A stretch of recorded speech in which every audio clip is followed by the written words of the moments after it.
Hi there and welcome to another funky fly tying video. Today we're going to be looking at the cat's whisker lure. Lure being the appropriate name because it appeals to the trout's curious nature, but it's also been said to represent a fry pattern, and you can see that with the white and those chain bead eyes especially looking like little predatory eyes. It's a lure that can be fished the length and breadth of the country, from the top of Scotland down to the small still waters in the south. It'll pick up fish everywhere. And I'll also take brown trout and rainbow trout. So even on brown trout waters, this fly can make a real impact. Pretty simple to tie, only a handful of materials, and it's one of these flies that's going to catch you fish the year through, but more so in the winter. So let's go ahead and tie the fly. You'll just slip this one out the vise, and we'll prepare the other one. So first of all, I'm going to start with a really strong, quite a thick wire. Is that sitting straight? Yeah. Wet fly hook. This is a 581 an RX hook, size 8 there. Just make sure it's nice and solid. There's no movement there. And I've got a chartreuse, just to go with the body colour, tying thread. This is a Vivis 80. And what we do is we start behind the eye of the hook and we just create a little base here. Now the reason for the base is we need something for the chain bead eyes to sit on. Put that in the hook and they're just going to slip off. So I've got here, if you can pick that up, some chain bead eyes, and you'll see they're quite big. And you want them big because that additional weight is what gives the fly that ducking and diving motion.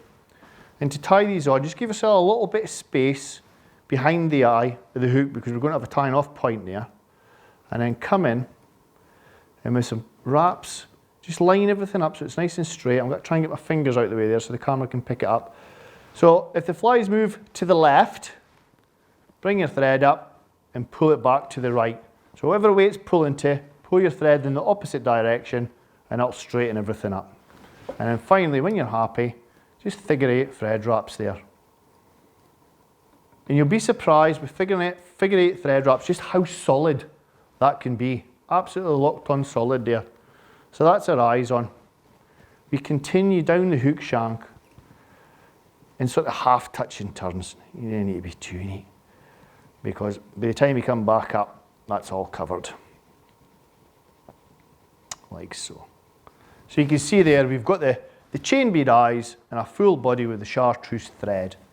We now come in with some lovely white marabou, the whiter the better, and we take a pinch for the tail, like so, and just in your thumb and forefingers, just spin that, and what you'll get is it all beds in, loops together. Now what I like to do with this one is I like to give myself an even edge to work with. Give myself an even edge to work with. And then come up behind the eyes.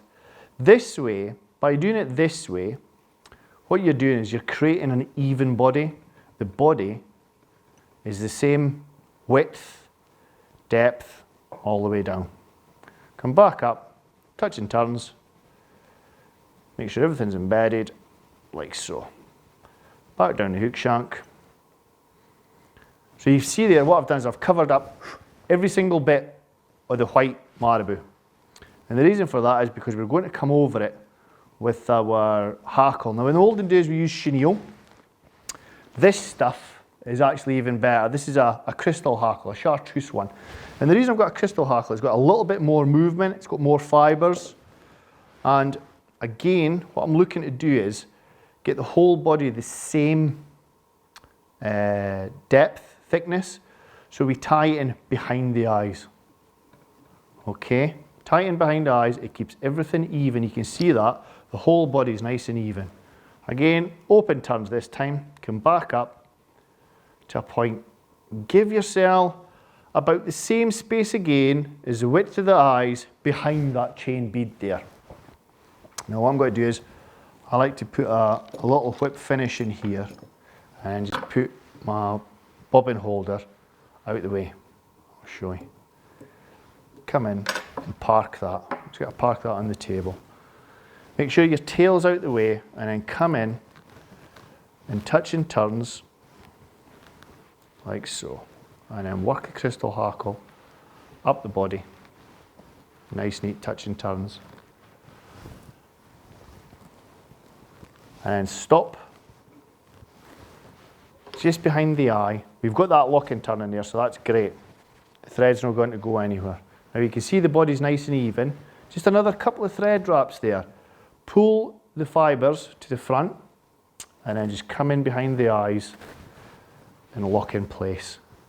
Now there's a reason for that, because I'm going to take this crystal hackle back just a tiny little bit and give myself a little bit of thread, tying thread to work with. And this gives you a really tidy body. I'll show you what I mean. So we're back in with our marabou.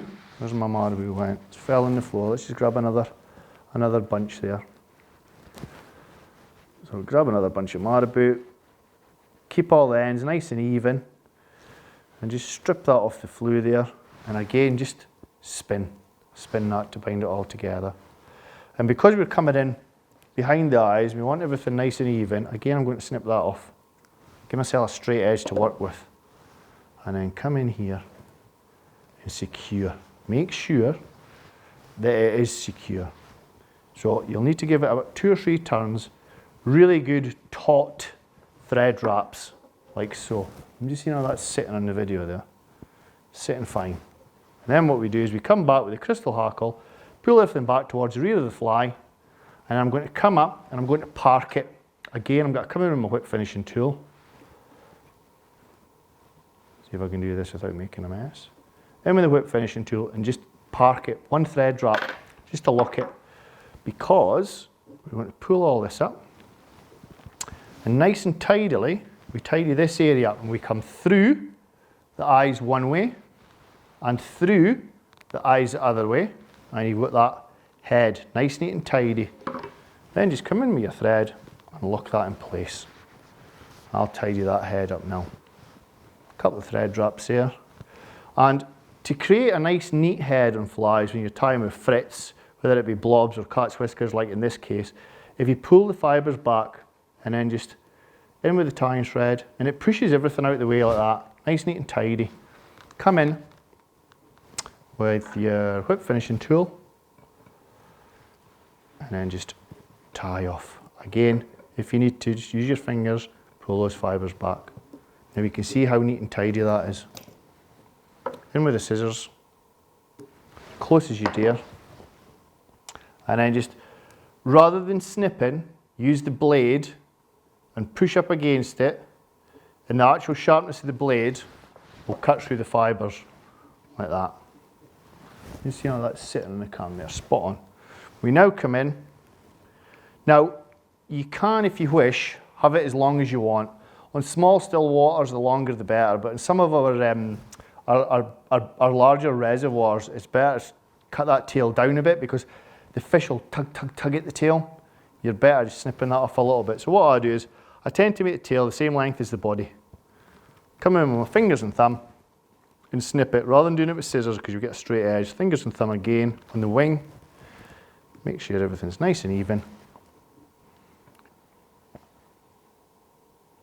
A lovely still water lure that's going to work all year round, but mostly you want to be looking to fish this fly in the winter. It really excels in the winter. A cat's whisker, a really simple pattern, but geez, it's effective.